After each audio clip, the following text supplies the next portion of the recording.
Jewish honesty. The smith's customers were the peasants of the surrounding villages who used to bring him their horses for shoeing, their wagons for repairing, and their plows and harrows when they needed putting in order. Baruch had long noticed with what exceptional honesty and devotion Eliezer Ruvain treated his customers. He would never overcharge them, even a fraction of a cent. Once Baruch noticed something which made a deep impression upon him. A peasant from a nearby village had brought his horse to Eliezer Ruvain for shoeing, and at the same time to have a wheel of his wagon repaired.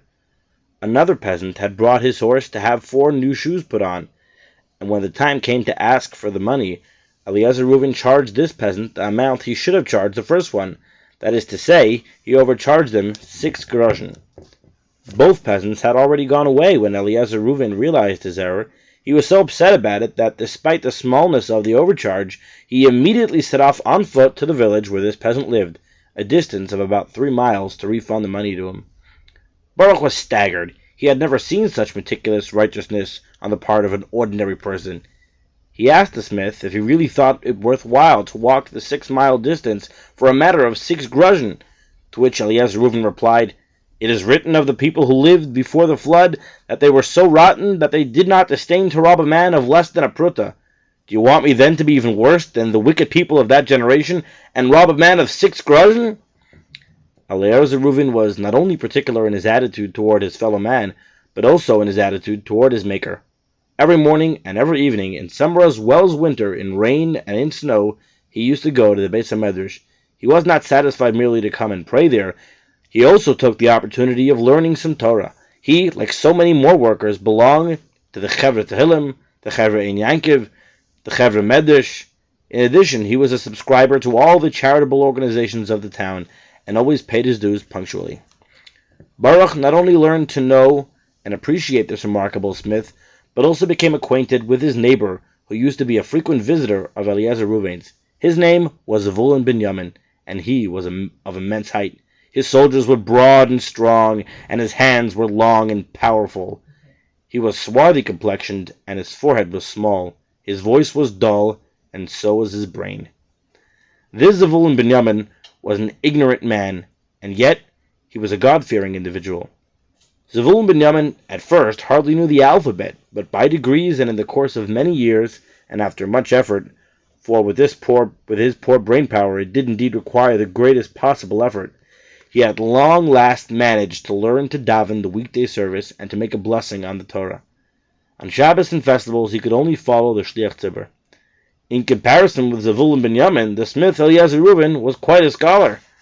The smith treated this neighbor very kindly, especially as Zvulun Binyamin obviously showed how much he deplored his own ignorance and the weakness of his brain power. When Zvulun Binyamin visited Eliezer Ruvain, particularly on Shabbos, the latter always made a point of telling him the stories he had heard in the Beis HaMedrash while learning in Yankiv and Medrash.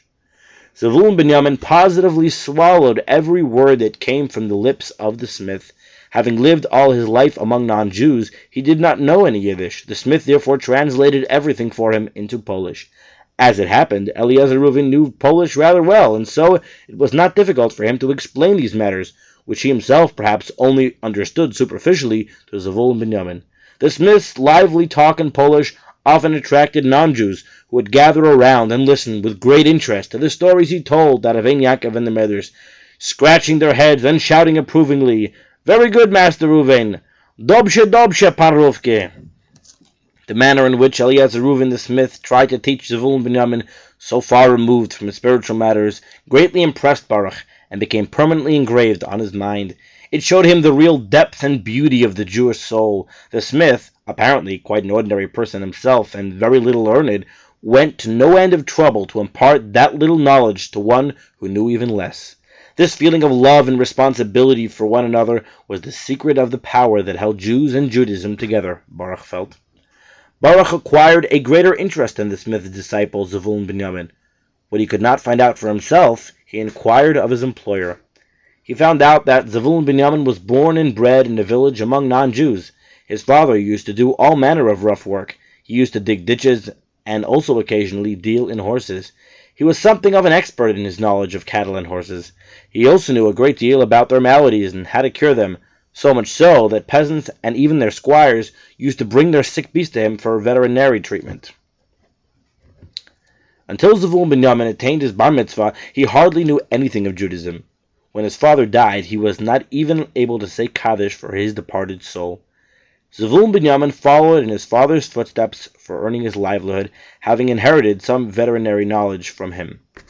When Zevulun Binyamin married, he settled on the outskirts of the town and became a neighbor of Eliezer Reuven's.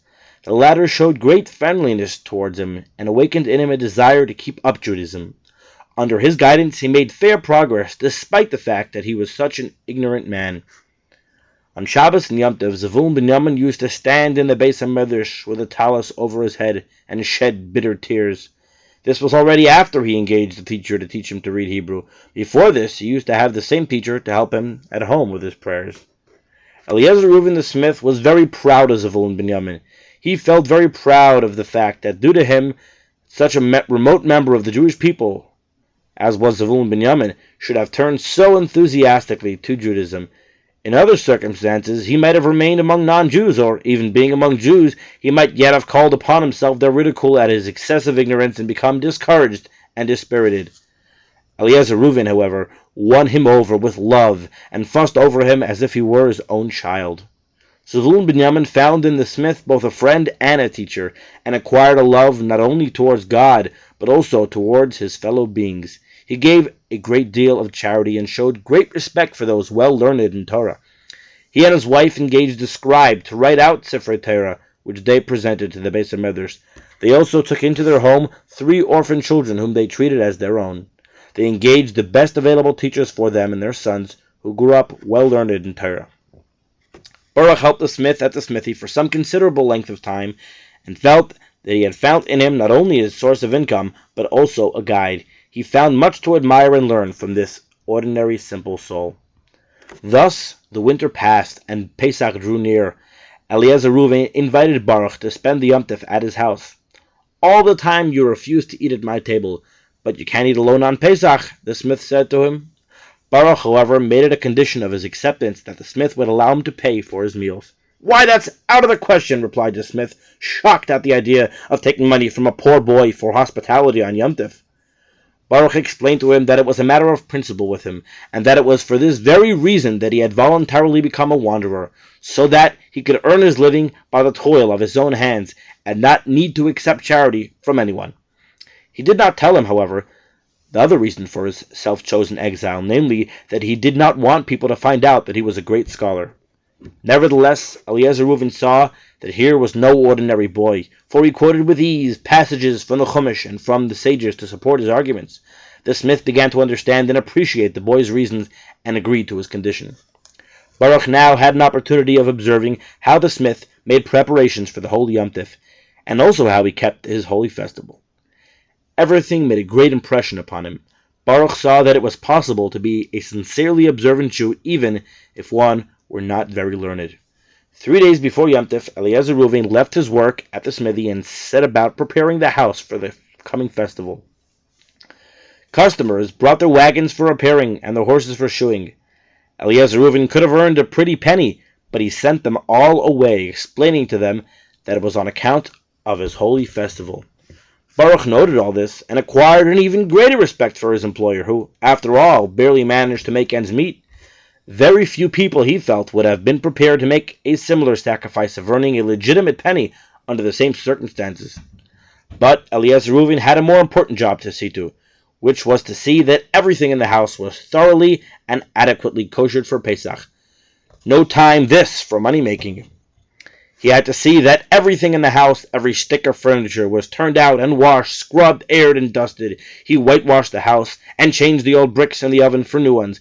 Every corner in the house received his attention, and the house looked so spick and span, it fairly gleamed with cleanliness.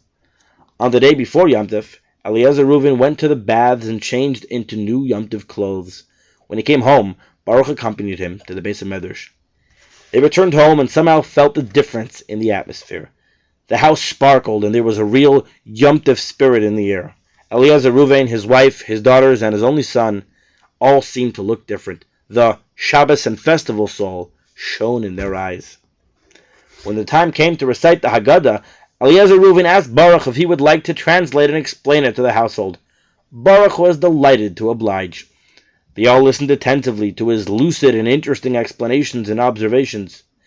Tears came to Eliezer Reuven's eyes. Were these tears of pleasure, or perhaps tears of sorrow at the thought that his own son was so dull and barely knew a chapter of Chumash at that time? It was hard to say.